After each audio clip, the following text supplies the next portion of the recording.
अब हम स्टार्ट करेंगे चैप्टर 5 अरिथमेटिक प्रोग्रेशन। ठीक है, उससे पहले हम देखते हैं ये कुछ एक नंबरों की सीक्वेंस लिखी हुई है। जैसे ये देखिए आप 1 3 5 7 9 या 3 7 11 15 4 6 8 10। अब इन सब में एक चीज कॉमन है, टू कंसेक्यूटिव टर्म्स जो हैं उनके बीच का डिफरेंस एक जैसा है। जैसे 3 - 1 2, 5 - 3 2, 5 3 2, 7 - 5 2, 9 - 7 2। इसी तरह से यहाँ देखिए आप 3 - 7 4, 11 - 7 4, 15 - 11 4, 6 - 4 2, 8 - 6 2, 10 - 8 2। ठीक है, तो इन सब में देखते हैं कि डिफरेंस एक जैसा है। तो ऐसा जो भी सीक्वेंस है वो क्या होता है, अरिथमेटिक प्रोग्रेशन होता है। ठीक है, ऐसा जो भी सीक्वेंस होता है वो क्या होता है, अरिथमेटिक प्रोग्रेशन होता है।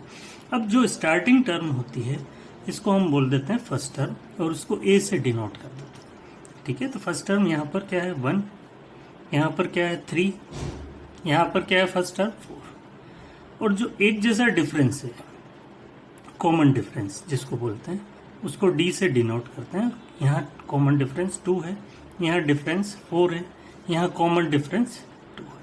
ठीक है, आई बात समझ में। कॉमन डिफरेंस पॉजिटिव हो सकता है, कॉमन डिफरेंस नेगेटिव हो सकता है, कॉमन डिफरेंस 0 भी हो सकता है। ठीक है, अगर हमें फर्स्ट टर्म मालूम है और कॉमन डिफरेंस मालूम है तो भी ये टर्म फाइंड कर सकते हैं। जैसे फर्स्ट टर्म हमारे पास 1 है, 1 में ये कॉमन डिफरेंस 8 कर लिया, 1 और 2 3 हो गया, 3 में 2 8 कर लिया, कितना हो गया 5, 5 में 2 8 कर लिया 7, 7 में 2 8 कर लिया 9, 9 में 2 8 कर लिया 11, 11 में 2 8 कर लिया 13।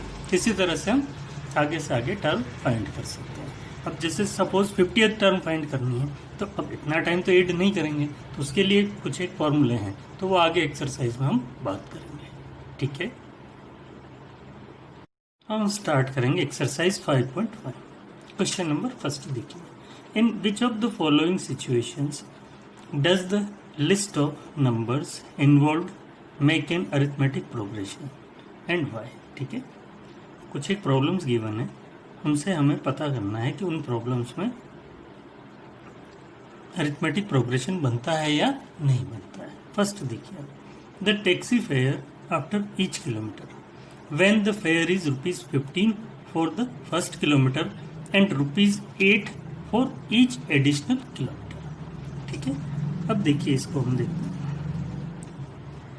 फर्स्ट किलोमीटर के लिए जो फेयर है वो कितना है, ₹15। तो फर्स्ट टर्म जो हो गया हमारे पास वो ₹15 हो गया, या फर्स्ट किलोमीटर के लिए जो फेयर हो गया वो ₹15 हो गया।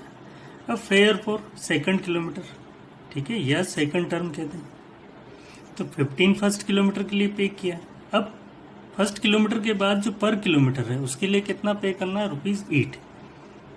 तो 15 और 8 कितना हो गया, 23। थर्ड टर्म की बात कर लेते हैं। Third term means third kilometre के लिए। ठीक है, तो 2 किलोमीटर के लिए 3 पे कर लिया है, तो 23। अब नेक्स्ट किलोमीटर के लिए ₹8 पे करेंगे, तो 23 + 8 कितना हो गया, 31। Fourth term means fourth kilometre के लिए 3 किलोमीटर के लिए 31 पे कर दिया है। अब फोर्थ किलोमीटर के लिए ₹8 और पे कर देंगे, तो 31 + 8 कितना हो गया, 39। तो अब देखिए यहाँ पर जो 2 टर्म्स है उनके बीच का डिफरेंस क्या आ रहा है, एक जैसा आ रहा है। ठीक है, 2 टर्म के बीच का डिफरेंस क्या आ रहा है, एक जैसा आ रहा है। तो इसलिए ये क्या बना रहे हैं, ये जो नंबर्स बना रहे हैं या ये जो सीक्वेंस बन रही है वो क्या बन रही है, अरिथमेटिक प्रोग्रेशन बन रही है। ठीक है, क्योंकि 2 टर्म्स के बीच का जो डिफरेंस आ रहा है वो सेम आ रहा है, इसलिए ये क्या बन रही है, एक अरिथमेटिक प्रोग्रेशन बन रही है। सेकंड पार्ट देखिए, the amount of air present in a cylinder when a vacuum pump removes 1/4 of the air remaining in the cylinder at a time। ठीक है, तो अब इसमें क्या कर लेते हैं, हम एज्यूम कर लेते हैं। तो let volume of air be x unit. ठीक है, इनिशियली हमने कितना एज्यूम कर लिया, x यूनिट। तो फर्स्ट टर्म जो हो गया इसका वो कितना हो गया, x यूनिट है, ठीक है। अब देखिए, अब ये क्या कर रहा है कि 1/4 जो है एयर वो क्या कर रहा है, रिमूव कर रहा है, ठीक है। तो इसका 1/4, x का 1/4 क्या हो जाएगा, x इंटू 1/4, तो कितना आ गया, x/4। अब ये वाला पार्ट क्या हो जाएगा, रिमूव हो जाएगा, तो रिमेनिंग एयर क्या हो जाएगी, x माइनस x/4। 4 एलसीएम लिया तो कितना हो गया, 4x माइनस x, 3x/4। तो सेकंड टर्म क्या हो गया, 3x/4, ठीक है। अब देखिए थर्ड टर्म के लिए, अब क्या होगा, अभी एयर इतना प्रेजेंट है, अब इसका 1/4 और क्या कर रहा है, ये रिमूव कर रहा है, तो ये 1/4 और रिमूव कर दिया, तो 3x into 1 means 3x, 4 into 4 क्या हो गया, 16।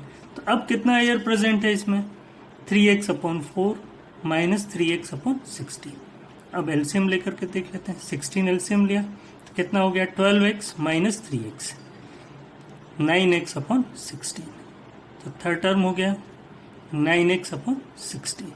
तो यहाँ पर हम देखते हैं कि इन टू टर्म्स के बीच का जो डिफरेंस है वो सेम नहीं है, तो इसलिए ये एपी नहीं है, ठीक है। अगर डिफरेंस टू कंसेक्यूटिव टर्म्स का डिफरेंस अगर सेम आता है तो ये एपी होती है, अदरवाइज एपी नहीं है। एपी मीन्स अरिथमेटिक प्रोग्रेशन, ठीक है। थर्ड क्वेश्चन, थर्ड पार्ट देखिए, the cost of digging a well after every metre of digging when it cost ₹150 for the first metre and rises by ₹50 for each subsequent metre. अब देखिए, first metre जो है digging के लिए कितना cost है, ₹50, 150, ठीक है। तो फर्स्ट टर्म क्या हो गया हमारे पास, 150 हो गया। सेकंड मीटर की डिगिंग के लिए 150 तो पे करना है, और ₹50 पर किलोमीटर पे कॉस्ट क्या हो रही है, राइज हो रही है, तो 150 प्लस 50 कितना हो गया, 200। फिर इसी तरह से थर्ड टर्म के लिए 200 प्लस 50 250 हो गया। फिर इसी तरह से फोर्थ मीटर के लिए 250 प्लस 50 300, मतलब हर मीटर के बाद ₹50 जो है वो राइज हो रहा है। इनिशियली फर्स्ट किलोमीटर के लिए कितना, फर्स्ट मीटर के लिए कितना था, ₹150, ठीक है। और उसके बाद पर मीटर के लिए ₹50 जो है वो राइज हो रहा है। अब ये जो सीक्वेंस है नंबर का वो एपी है। रीजन क्या है, जो टू कंसेक्यूटिव टर्म है उनके बीच का डिफरेंस क्या है, सेम है, तो इसलिए ये सीक्वेंस क्या बना रहा है, एपी बना रहा है, ठीक है। फोर्थ पार्ट देखिए, the amount of money in the account every year when rupee deposited at compound interest at 8% per annum, ठीक है। अब देखिए, आप इनिशियली 10,000 रुपीज बैंक में डिपॉजिट किया है, ठीक है। 1 ईयर के बाद कितना इंटरेस्ट पे होगा, तो 10,000 into 8 into 1, P into R into T upon 100, ठीक है। ये इंटरेस्ट फाइंड करना, सिंपल इंटरेस्ट फाइंड करने का ये फॉर्मूला है, ठीक है। आफ्टर 1 ईयर कितना इंटरेस्ट पे होगा, इसको सॉल्व करके देख लेते हैं, कितना आ गया 800, ठीक है। कितना इंटरेस्ट पे हो गया 800, तो अब अमाउंट कितना हो गया आफ्टर 1 ईयर, 10,000 प्लस 800 कितना हो गया 10,800, कितना हो गया 10,800। अब नेक्स्ट ईयर के लिए इस अमाउंट पर क्या मिलेगा, इंटरेस्ट मिलेगा, क्योंकि हमें जो कंडीशन गिवन है वो कंपाउंड इंटरेस्ट की गिवन है, ठीक है। तो इसलिए इसी पर इंटरेस्ट फाइंड करेंगे, तो 10,800 इंटू 8 इंटू 1 अपॉन 100, 20 से 20 कैंसिल हो गया। अब इन दोनों का मल्टीप्लाई कर लेते हैं, 108 का 8 से किया तो 864, ठीक है। तो 2 ईयर के बाद कितना अमाउंट हो जाएगा, 10800 और 864, तो 8 कर लेते हैं दोनों को, तो 11664, ये थर्ड टर्म हो गई, ठीक है। इनिशियली 10,000 डिपॉजिट किया था, आफ्टर 1 ईयर इतना अमाउंट हो गया, आफ्टर 2 ईयर इतना अमाउंट हो गया। अब हम देखते हैं कि यहाँ जो डिफरेंस है वो सेम नहीं है, इसलिए ये सीक्वेंस एपी नहीं है, ठीक है, नॉट एन एपी। यहाँ पर जो टू कंसेक्यूटिव टर्म्स है उनके बीच का जो डिफरेंस है वो सेम नहीं है, इसलिए ये एपी नहीं है, ठीक है। क्वेश्चन 2 देखिए, right first 4 terms of the AP when the first term A and common difference D R given is follows. ठीक है, अब हमें फर्स्ट टर्म और कॉमन डिफरेंस गिवन है और इस सीक्वेंस मतलब इस एपी का फर्स्ट 4 टर्म हमें फाइंड करना है। तो फर्स्ट टर्म हमारे पास 10, ठीक है। अब सेकंड टर्म चाहिए, तो जो फर्स्ट टर्म है उसमें कॉमन डिफरेंस 8 कर लेंगे, तो 10 + 10 क्या हो गया 20, तो सेकंड टर्म क्या हो गया 20। अब सेकंड टर्म में कॉमन डिफरेंस 8 कर लेंगे तो कितना हो गया 30, फिर इसी तरह से 30 में 10 ऐड कर लिया 40 एंड सो ऑन। ठीक है, तो ये फर्स्ट 4 टर्म इस जो गिवन कंडीशन है उसके फर्स्ट 4 टर्म्स हो गए। ठीक है, ये फर्स्ट 4 टर्म्स इस एपी के। इसी तरह से सेकंड पार्ट देखिए, फर्स्ट टर्म -2 है, कॉमन डिफरेंस 0 है। तो जब भी कॉमन डिफरेंस 0 होता है तो सारी टर्म क्या होगी सेम ही होगी, मतलब -2 जैसे फर्स्ट टर्म -2 है तो -2 + 0 -2 है, -2 + 0 -2 है, तो -2 इसी तरह से सारी टर्म सेम हो जाएगी। ठीक है, थर्ड पार्ट देखिए, ए कितना है यहाँ पर 4, फर्स्ट टर्म 4 हो गया, कॉमन डिफरेंस -3, तो 4 - 3, तो 4 - 3 तो कितना हो गया 1। कॉमन डिफरेंस नेगेटिव है इसलिए सब्ट्रैक्ट कर लेंगे, अगर कॉमन डिफरेंस पॉजिटिव है तो ऐड करते हुए जाएंगे। ठीक है, फर्स्ट में जैसे यहाँ 4 और यहाँ +3 होता तो 4 + 3 7 लिख लेते, अब यहाँ माइनस है इसलिए 4 - 3 1, 1 - 3 -2, -2 - 3 -5 एंड सो ऑन। ठीक है, फोर्थ पार्ट देखिए, आप फर्स्ट टर्म -1 गिवन है, कॉमन डिफरेंस 1/2 है। ठीक है, फर्स्ट टर्म -1 है तो ये फर्स्ट टर्म तो -1 होगी,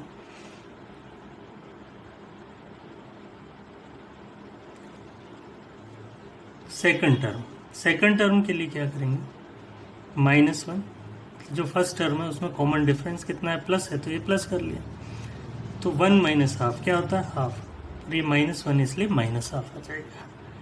फिर इसी तरह से थर्ड टर्म -1/2 + 1/2, तो सब्ट्रैक्ट किया कितना हो गया 0। फोर्थ टर्म 0 + 1/2 कितना आ गया 1/2। तो इस तरह से आगे की टर्म हम फाइंड कर सकते हैं, पर हमें 4 टर्म पूछा है तो इसलिए फर्स्ट टर्म -1 हो गई, second term -1/2, third term 0, fourth term 1/2। अब फिफ्थ पार्ट देखिए, ए गिवन है -1.25, तो फर्स्ट टर्म हो गई -1.25। अब ये भी माइनस है और कॉमन डिफरेंस भी क्या है माइनस, तो इन दोनों को ऐड कर लेंगे तो -1.50 हो गया नेक्स्ट टर्म, फिर इसी तरह से -1.75 हो गया। क्वेश्चन नंबर 3 देखिए, for the following APs right the first term and common difference है। ठीक है, अब ये कुछ एक एपीज गिवन है, हमें फर्स्ट टर्म फाइंड करना है। तो यहाँ पर देखिए फर्स्ट टर्म कितना है 3, कॉमन डिफरेंस देखिए, कॉमन डिफरेंस के लिए सेकंड में से आप फर्स्ट माइनस कर सकते हो, या थर्ड में से सेकंड, या फोर्थ में से थर्ड, कहीं से भी माइनस करो सेम आएगा। ठीक है, तो 1 - 3 करके देख लेते हैं कितना आ गया -2। इनकेस अगर आप ये माइनस करोगे -1 तो भी -2, तो कॉमन डिफरेंस क्या हो गया इस सीक्वेंस के लिए, इस एपी के लिए -2 हो गया। अब यहाँ पर देखिए फर्स्ट टर्म -5 है, कॉमन डिफरेंस देखिए -1 -5, सेकंड टर्म में से फर्स्ट टर्म माइनस कर लिया, तो -1 +5, तो 5 - 1 क्या हो गया 4। ठीक है, इसी तरह से यहाँ देखिए आप फर्स्ट टर्म कितना है 1/3, कॉमन डिफरेंस 5/3 -1/3, 3 एलसीएम ले लिया तो 5 - 1 कितना हो गया 4/3। ठीक है, ये कॉमन डिफरेंस हो गया। अब यहाँ पर देखिए आप फर्स्ट टर्म कितना है 0.6, कॉमन डिफरेंस सेकंड टर्म में से फर्स्ट टर्म माइनस करो, या यहाँ से माइनस करो, या यहाँ से इन दोनों को माइनस करो, सेम आएगा, कितना हो गया 1.1।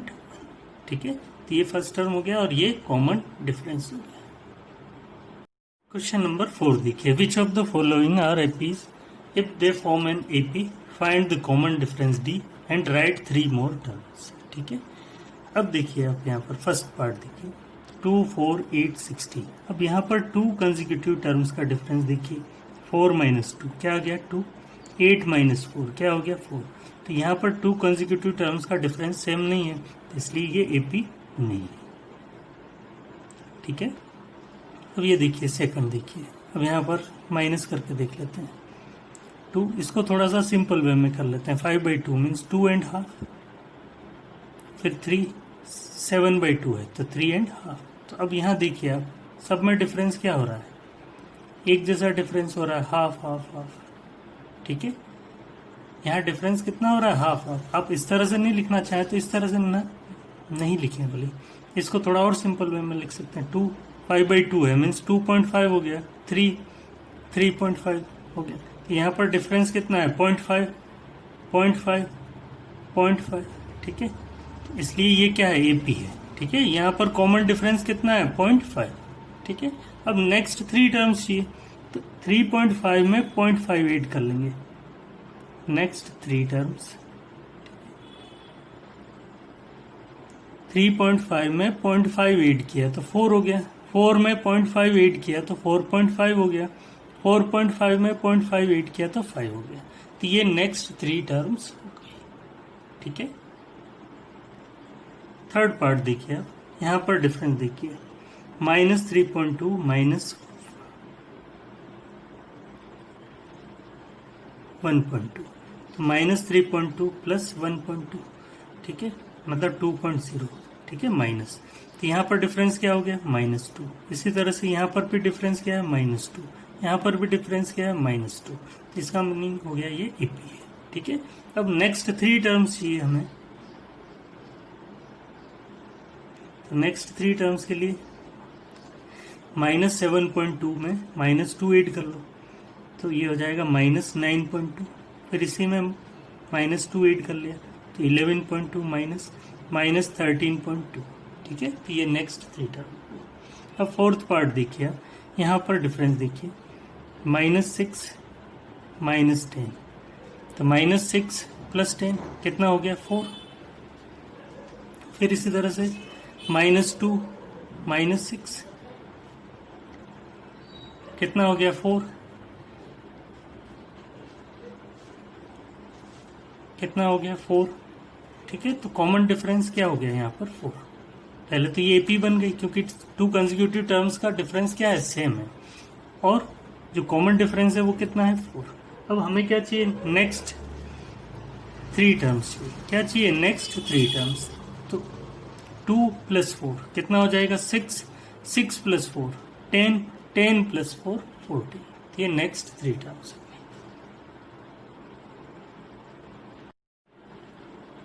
फिफ्थ पार्ट देखिए, यहाँ पर 3 + √2 -3, कितना डिफरेंस आ गया, √2। इसी तरह से इन दोनों को माइनस कर लेते हैं, 3 + 2 √2 -3 + √2, 3 + 2 √2 -3 माइनस प्लस माइनस √2, ये कैंसिल हो गया, 2 √2 -√2 कितना हो गया, √2। इसी तरह से इन दोनों को माइनस करके देखेंगे तो भी डिफरेंस क्या आएगा, √2। मतलब 2 कंसेक्यूटिव टर्म के बीच का डिफरेंस क्या आ रहा है, सेम आ रहा है, तो इसलिए ये एपी है। ठीक है, ये सीक्वेंस क्या है, एपी है। ठीक है, अब हमें क्या करना है, नेक्स्ट 3 टर्म्स फाइंड करना है। तो इसके बाद के 3 टर्म्स, तो 3 + 3 √2 है, तो नेक्स्ट 3 टर्म्स हो जाएगा, 3 + 3 √2 में √2 ऐड कर लो तो 3 + 4 √2 हो जाएगा। फिर इसी तरह से 3 + 5 √2 हो जाएगा। फिर इसी तरह से 3 + 6 √2। मतलब ये जो टर्म है इसमें आप √2 ऐड कर लोगे तो 3 + 3 √2 + √2, तो ये 4 √2 हो गया। 3 + 4 √2 में √2 ऐड किया तो 3 + 5 √2 हो गया। फिर इसी तरह से 3 + 6 √2। 6 पार्ट देखिए अब, 0.2 0.22 0.222 इसी तरह से नेक्स्ट टर्म लिखी हुई है। अब इन दोनों का डिफरेंस देख लेते हैं, 0.22 -0.2, दोनों को सब्ट्रैक्ट करने पर आ जाएगा 0.02। इसी तरह से इन दोनों को सब्ट्रैक्ट कर लेते हैं, 0.222 0.22। अब इन दोनों को सब्ट्रैक्ट किया तो आ जाएगा 0.002। तो यहाँ पर क्या है, इन दोनों का डिफरेंस और इन दोनों का डिफरेंस सेम नहीं है, इसलिए ये सीक्वेंस एपी नहीं है। ठीक है, अब यहाँ पर देखते हैं 7th पार्ट में, दोनों का डिफरेंस -4, इन दोनों का डिफरेंस भी -4, इन दोनों का डिफरेंस भी क्या है, -4। तो ये सीक्वेंस क्या है, ईपी है। अब नेक्स्ट 3 टर्म्स चाहिए हमें,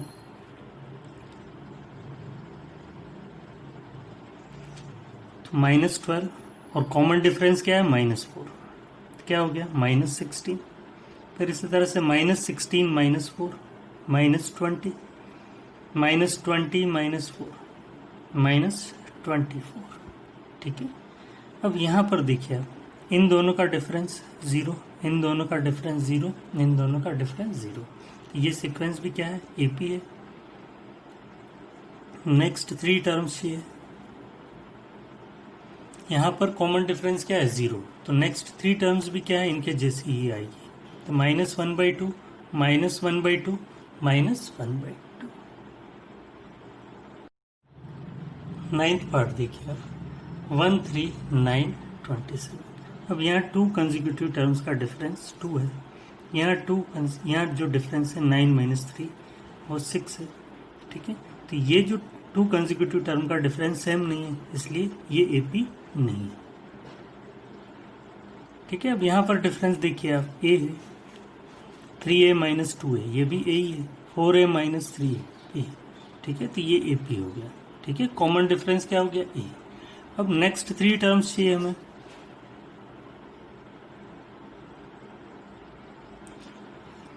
तो 4a + a क्या हो गया, 5 है, 5a + a क्या हो गया, 6 है, 6a + a क्या हो गया, 7 है। तो नेक्स्ट 3 टर्म क्या हो गई, 5 है, 6 है और 7 है। 11th पार्ट देखिए, a² a³ a4। यहाँ पर जो 2 कंसेक्यूटिव टर्म है उनका डिफरेंस सेम नहीं है, इसलिए ये एपी नहीं है, ठीक है। अब यहाँ पर देखिए आप, √2, इसको थोड़ा सा सिंप्लीफाई कर लेते हैं। 8 है तो इसको 4 × 2 लिख लिया, तो 4 का स्क्वायर रूट 2 हो गया, तो ये 2√2। इसी तरह से 18 है, 18 को 9 × 2 लिख लिया, 9 का स्क्वायर रूट होता है 3, तो 3√2 हो गया। फिर ये 32 है, तो 16 × 2, स्क्वायर रूट ऑफ 16 हो गया 4, तो 4√2 एंड सो, ठीक है। तो यहाँ पर डिफरेंस देखते हैं, 2√2 - √2, क्या डिफरेंस है, √2। फिर इसी तरह से 3√2 - 2√2, डिफरेंस √2 है। फिर इसी तरह से 4√2 - 2√2, डिफरेंस कितना हो गया, √2। तो ये एपी बन गया, ठीक है। और कॉमन डिफरेंस कितना हो गया, √2। अब नेक्स्ट टर्म चाहिए, नेक्स्ट 3 टर्म्स चाहिए। तब देखिए आप, 4√2, कॉमन डिफरेंस क्या है, √2, तो ये क्या हो गया, 5√2। फिर 5√2 + √2 कितना हो गया, 6√2, 6√2 + √2 कितना हो गया, 7√2। तो ये नेक्स्ट टर्म हुई। 13th पार्ट देखिए, √3 √6 √9 √12। अब यहाँ पर 2 कंसेक्यूटिव टर्म का डिफरेंस देखते हैं तो वो सेम नहीं आता है, इसलिए ये एपी नहीं, ठीक है। आप चाहो तो बोले इनका स्क्वायर रूट निकाल करके देख सकते हो। जैसे √3 है तो ये 1.73 होता है, √6 फाइंड करेंगे तो ये 2.44 के अप्रोक्सीमेट आता है, 9 है तो ये 3 आता है। तो अब इन दोनों का डिफरेंस सेम नहीं है, तो इसलिए ये एपी नहीं है, ठीक है। तो यहाँ पर 1² देखिए, 1, 3² 9 हो गया, 5² 25 हो गया, 7² 49 हो गया। अब यहाँ पर डिफरेंस 8 है, यहाँ पर डिफरेंस क्या है, 16 है, ठीक है। तो इसलिए ये एपी नहीं है। 15 पार्ट देखिए, 1² 1 हो गया, 5² 25, 7² 49 73। अब 2 कंसेक्यूटिव टर्म का डिफरेंस देख लेते हैं, 25 - 1 24, 49 - 25 24, और ये भी डिफरेंस 24 हो गया, तो ये एक एपी हो गया। और कॉमन डिफरेंस कितना हो गया, 24। अब नेक्स्ट 3 टर्म्स चाहिए हमें, तो नेक्स्ट 3 टर्म्स के लिए क्या कर लेंगे, 73 + 24 ये हो गया 97, ठीक है। 97 + 24 ये 121 हो गया। 121 प्लस 24 ये हो गया 145। तो ये नेक्स्ट थ्री टर्म